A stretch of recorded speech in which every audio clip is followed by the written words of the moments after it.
Nous naissons tous avec des ressources, un bagage qui nous est offert par l'univers à la naissance. Ce capital est des fois matériel, physique ou intelligence.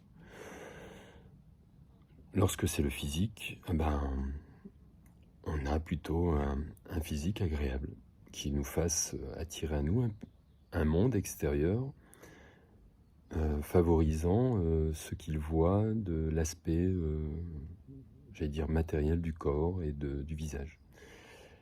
Donc nous sommes tous solaires, tout comme la personne intelligente. Un grand philosophe, une personne qui a le verbe facile, donc un orateur de haut niveau, il attira à lui un public. Et pareillement, l'argent, vous voyez, quelqu'un financièrement aisé peut aussi attirer un public spécifique. Chacune de ces trois catégories ne fonctionne pas l'un et l'autre. Vous voyez, quelqu'un qui serait plus sensible au physique n'est pas forcément à l'argent. Quelqu'un qui serait plus sensible à l'intelligence se fiche éperdument du physique. Bon, voilà. L'un dans l'autre, ça ne s'emboîte pas aussi facilement que ça. Mais chacun de nous avons ses ressources et ce capital.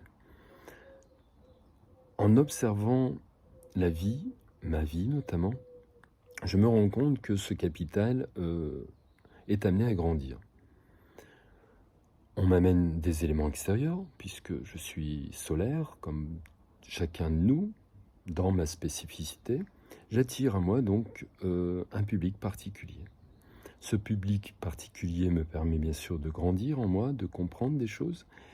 Et en deuxième pan de relation à moi, je me rends compte que cette qualité grandissante est amenée à devoir être diffuse, transmise, et là on est rayonnant. Donc je fais une grande différence entre solaire et rayonnant.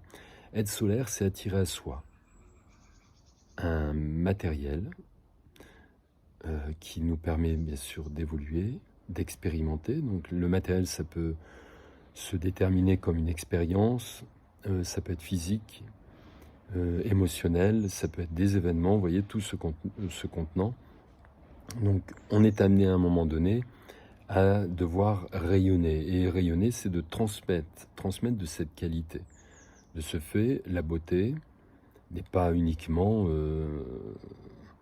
exerçant un pouvoir sur un public extérieur afin de glorifier cette part égotique en soi. Vous voyez, à un moment donné, qu'on le veuille ou non, l'âge me fanera et je perdrai de ce rayonnement.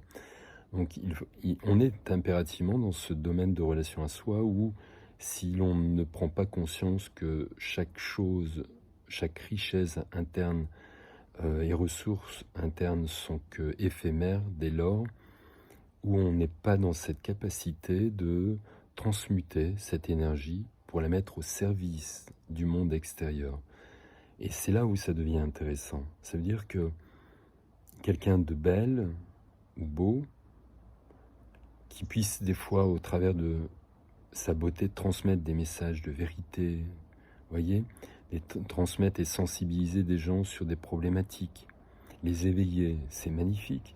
Quelqu'un qui serait riche, voyez, qui se cantonnerait à imaginer que sa richesse n'est faite que pour lui, emmagasiner argent sur argent, à un moment donné, ça se retournera sur lui.